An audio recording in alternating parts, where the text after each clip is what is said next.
నమస్తే. ప్రస్తుతం మన స్టూడియోలో ప్రముఖ ఆధ్యాత్మికవేత్త, astrologer, professor doctor Mallapudi Satyanarayana Murthy గారు ఉన్నారు. గురువుగారితో మాట్లాడదాం. నమస్కారం గురు. నమస్కారం మణికర్ణ గారు. గురుగారు, ఆగస్టు మాసం ఇక మీనరాశి వారి పరిస్థితి ఎలా ఉండబోతుంది? ఏళ్ళనాటి శనిలో ఉన్నారు. దీని తాలూకు ఇంపాక్ట్ ఈ మాసంలో వీళ్ళకి ఉంటుందా ఉండదా? ఎలాంటి పరిస్థితులు ఎదురయ్యే అవకాశాలు కనిపిస్తున్నాయి అంటారు?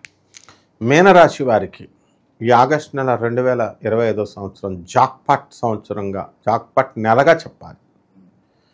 జన్మంలో ఉన్నటువంటి శని ఉన్నప్పటికీ కూడా ప్రతి పని వెనక్కి లాగుతూ ఉంటే వీళ్ళు ముందుకెళ్తూ ఉంటారు. అందువలన వ్యయస్థానంలో ఉన్నటువంటి రాహుగ్రహ ప్రభావం వలన అనేకమైనటువంటి టెన్షన్స్ వచ్చినప్పటికీ కూడా మనకి అనుకున్న పనులన్నీ కూడా ఒక రియాక్టివ్ మోడ్లో వీళ్ళు సాధించుకుంటూ వెళ్ళిపోతారు. మీనరాశి వారికి ఏలినాటి శని జరుగుతుంది, బాగా మధ్యమంలో ఉన్నారు వీళ్ళు. కాబట్టి వృత్తి వ్యాపార ఉద్యోగ విషయాల్లో వీళ్ళకి తిరుగులేదు. అనుకున్న పనులు అనుకున్నట్టు సాధిస్తారు. డబ్బులు పుష్కలంగా వస్తాయి. ఖర్చులు కూడా అంతే రేంజ్లో వీళ్ళు పూర్తి చేయడం చేస్తారు. బంధుమిత్రులు విందు వినోద కార్యక్రమాలలో పాల్గొంటారు. ఎప్పుడు కూడా వీళ్ళు చుట్టాలు బంధువులు అని తిరిగేటటువంటి వాళ్ళు దేవాలయాల చుట్టూ తిరుగుతూ ఉంటారు. ఇది ఒక విచిత్రమైనటువంటిది. తర్వాత ఈ యొక్క అర్ధాష్టమ గురుగ్రహం జరుగుతోంది. దానివల్ల కొంచెం పనుల ఇబ్బందులు, స్థాన భ్రంశాలు, చేసే పని చోట నుంచి వేరే చోటకి లేకపోతే ఉండే ఇల్లు నుంచి వేరే ఇంటికి, అది ఏదో రకంగా ఆలోచనల్లో మార్పులు, ఇలాంటివన్నీ కూడా జరుగుతాయి.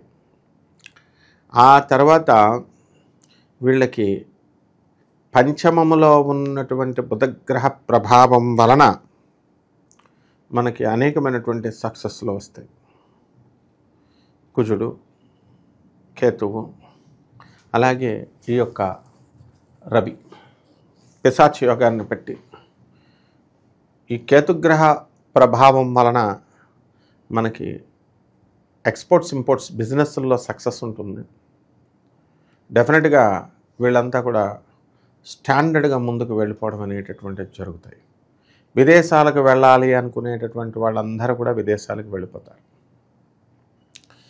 ఎక్కడ కూడా ఏ పనుల్లో కూడా బ్రేక్ లేదు వీళ్ళకి. వృత్తిలో ముందుకు దూసుకెళ్ళిపోతారు. No depressions, no tensions, only enjoyment అనేటట్టుగా. గుర్ర పందాలు, కార్ రేసులు ఇలాంటివి ఆడడం అంటే ఈ నెలలో వీళ్ళు సరదా పడతారు అండ్ సక్సెస్ కూడా సాధిస్తారు. అండ్ వీళ్ళ వృత్తుల్లోకి వచ్చేసరికి మీడియా రంగం, సినిమా రంగం, ఎలక్ట్రానిక్ యుగం, electronic field, sales and services ఇలాంటివన్నీ కూడా. తర్వాత బట్టల షాపులు, ఎలక్ట్రికల్ షాపులు, ఒక్క ఐరన్ తప్ప మిగతా అన్ని రకాల వ్యాపారాలు బ్రహ్మాండంగా ఉంటాయి. లాస్ట్కి బార్బర్ షాప్ పెట్టుకున్నా సరే కోటీశ్వరుడు అయిపోవచ్చు. అయితే ఈ యొక్క లగ్నంలో ఉన్నటువంటి శనిగ్రహ ప్రభావం వలన ఎవరు ఏ పని చేస్తున్నా సరే స్లో మోషన్లో ఇవి జరుగుతూ ఉంటాయి. అనవసరంగా అవతల వాళ్ళని అపార్థం చేసుకోవడం, తెలుసుకోలేకపోవడం, ఇలాంటివన్నీ కూడా జరుగుతాయి. ధన నష్టం ఏమన్నా ఉంటుందంటారా? ధన నష్టం లేదు. ఇంతవరకు నష్టాలతో వచ్చినటువంటి వీళ్ళు ధన నష్టం లేదు, ముందుకెళ్తారు. ఏళ్ళనాటి శని ఇంపాక్ట్ అంతగా ఉండదంటారు. ఏలినాటి శని ఇంపాక్ట్ అనేది వీళ్ళంతా ఉత్తరాభాద్ర నక్షత్రం బ్యాచ్ అంతా కూడా ఇందులోకి వస్తారు కాబట్టి అంతగా ఉండదు వీళ్ళకి. విదేశాలకి వెళ్ళడానికి పెట్టుబడులు పెట్టి కూర్చున్నారు చాలామంది. సో అటువంటి వాళ్ళకి ఈ యొక్క సక్సెస్ అనేటటువంటిది వస్తుంది. పెట్టుబడి అనేటటువంటిది ఒక దేశానికి కాకపోతే ఇంకో దేశాన్ని పెట్టాలి మనం. పరీక్షల ఫీజులు కూడా లెక్కలేసుకుంటే ఎట్లా? కాబట్టి ట్రై డూ ఆర్ డై, ఆ విధంగా మనం ముందుకెళ్ళిపోవాలా. సో పెళ్ళిళ్ళు కానటువంటి వాళ్ళకి వివాహాలు అయిపోతాయి. స్థలాలు లేనటువంటి వాళ్ళకి స్థలాలు కొంటారు. ఇళ్ళు లేనటువంటి వాళ్ళు ఇళ్ళు కొంటారు.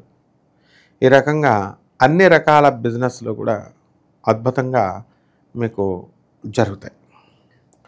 ఇక స్థలాల విషయంలో ఏమైనా జాగ్రత్తలు తీసుకోవాలంటే డాక్యుమెంట్స్ విషయంలో కానీ ఏదన్నా తప్పుడు ల్యాండ్ కొనుక్కునే వీళ్ళు నష్టపోయే పరిస్థితులు అని కనిపిస్తున్నాయి అంటారు. మనకి కుజుడు సింహరాశిలో ఉన్నాడు కాబట్టి ఎలాంటివన్నీ ఏం జరగవు. మన గౌరవ ముఖ్యమంత్రులు రేవంత్ రెడ్డి గారు మంచి కట్బాందీగా అన్నీ పెట్టారు. డబుల్ రిజిస్ట్రేషన్ లేవు. ఒక్కొక్కరిని తోలు తీసుడే ఎవడైనా కబ్జాలు చేయాలనుకున్నా కూడా. కాబట్టి అలాంటివి ఏమీ లేవు. వీళ్ళకి వీళ్ళ అమ్మాలనుకునేటటువంటి సైట్ల యొక్క రేట్లు కూడా బాగా పెరుగుతాయి వీళ్ళకి. కాబట్టి ఇవన్నీ కూడా మనం దృష్టిలో పెట్టుకోవాలి చక్కగా. డాక్యుమెంట్స్ విషయంలో కూడా బుధుడు కర్కాటక రాశిలో ఉన్న కారణంగా కొన్ని జాగ్రత్తలు తీసుకోవాల్సిన అవసరం ఉన్నాయి. కానీ అది ఏమిటంటే కమ్యూనికేషన్ ప్రాబ్లం.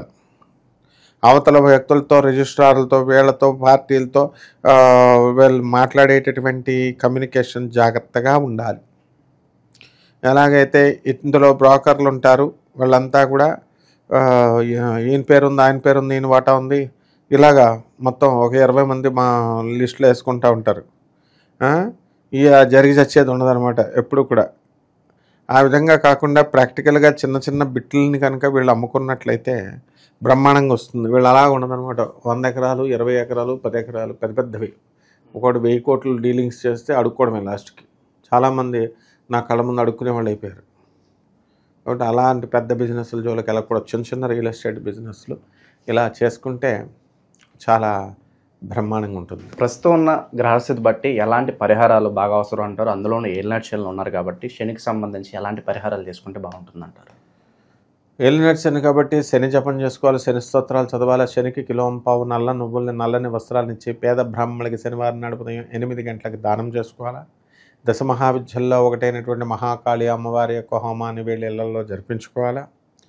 రావి చెట్టుని నీళ్లు పోసుకుంటూ రావి చెట్టు చుట్టూ ప్రదక్షిణాలు చేస్తూ ఓం శనేశ్వరాయ నమః అంటూ ప్రదక్షిణాలు చేసుకోవాలా. అలాగే జమ్మి చెట్టుకి నీళ్లు పోసుకుంటూ జమ్మి చెట్టు తిరుగుతూ ఓం అర్జున ఫాల్గుణ అంటూ తిరగాలి. ఈ రకంగా కనుక చేసినట్లయితే, అలాగే ఈ యొక్క దశమహావిద్యల్లో ఒకటైనటువంటి భువనేశ్వరి అమ్మవారి యొక్క హోమాన్ని వీళ్ళలో జరిపించుకోవాలి. ఈ రకంగా చేసుకున్నట్లయితే బ్రహ్మాండంగా ఉంటుంది. ఇక వ్యక్తిగతంగా వీళ్ళ జాతకాలు చూడాల్సినటువంటి అవసరం ఉంటుంది. ఏదైనా సరే ఒక యోగము ఇది రావాలంటే దాన్ని బట్టి రెమెడీస్ అనేటటువంటి మనం సెట్ చేయడం జరుగుతుంది దేనికి అనేది. ఇప్పుడు ఈ మధ్యకాలంలో జూబ్లీహిల్స్లో 150 కోట్ల రూపాయల ప్రాపర్టీ కొట్టుకుంటున్నారు.